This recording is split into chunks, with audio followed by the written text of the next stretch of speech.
Hello guys, good morning, नमस्ते, सेवारो। आज पनि फेरि सानोबाट मिनी ब्लग लिएर आइरहेछु। मर्निङमा चाहिँ यसरी पानी पिएर अनि चिया पिउनु अलग्गै मजा छ नि है गाइज।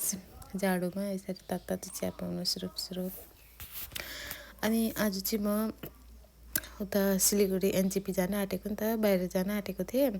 अनि सोच्दै थिएँ अब चाहिँ चिया पिएर चाहिँ पेकिङहरू गर्छु भनेर है गाइज। अनि फेरि यो भ्यू पनि हेरिरहेको, फेरि बाहिर गयो भने दुबारा भ्यूहरू हेर्नु पाउँदिनँ भनेर।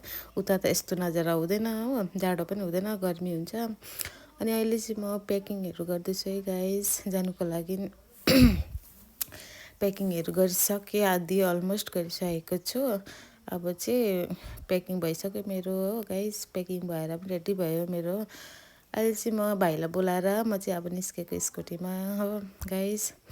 अनि यसरी सबैलाई बाई भनिकरि निस्केको है म चाहिँ, बाई साई भनिवरी सबैजनालाई। अनि यसरी भाइसँग बात गर्दै जाँदै थिएँ स्कुटीमा। अनि अहिले चाहिँ म देउपाडा पुगेँ, अहिले चाहिँ बसको वेटिङमा छु म।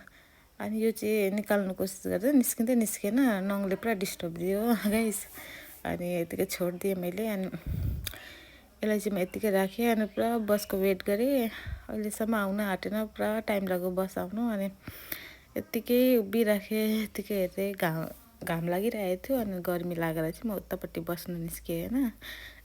अहिले पनि वेटिङमा छु, बसै आएको छैन, सुटकेस सिटी राखेर यता बसिरहेको छु है म गाइस। वेटिङ गर्दा गर्दै अब बस पनि के भन्छ आइसकेर म चढेर पनि सिलगढी पुगिसकेँ गाइस। बसमा चाहिँ म भिडियो बनाउन सक्दिनँ। अनि अहिले चाहिँ म एनजेपी पुगेपछि चाहिँ थाहा पाएँ कि मेरो टिकट चाहिँ क्यान्सल भएछ भनेर हो। अब के गर्नु, अब रुनु भएन, के गर्नु भएन। यत्रो वहाँदेखि ट्राभलिङ गरेर सिलगढी पुगेँ, सिलगढीदेखि फेरि एनजेपी। अनि होस् वाक्कै लागेर टाउको बेसी दुखेर अनि मैले चाहिँ गोलगप्पा खाएँ, फुच्का खाँदै। अनि आफ्नो टाउको दुखेकोलाई चाहिँ कम्ती गर्दैछु है गाइस। यस्तै हो आजको चाहिँ मेरो, यस्तै हो ट्राभलिङ। साह्रै पऱ्यो, लास्टमा टिकट क्यान्सल भयो भने त साह्रै दुःख लाग्यो गाइस। यसरी फुच्काहरू खाएर चाहिँ अब चाहिँ म घर निस्किन्छु है गाइस। अब के गर्नु, बेसी टेन्सन लिनु भएन, टाउको अलरेडी दुखिरहेछ बेसी ट्राभलिङ गरेर। गाडीमा चाहिँ म बेसी हिँड्न सक्दिनँ है गाइस। By by.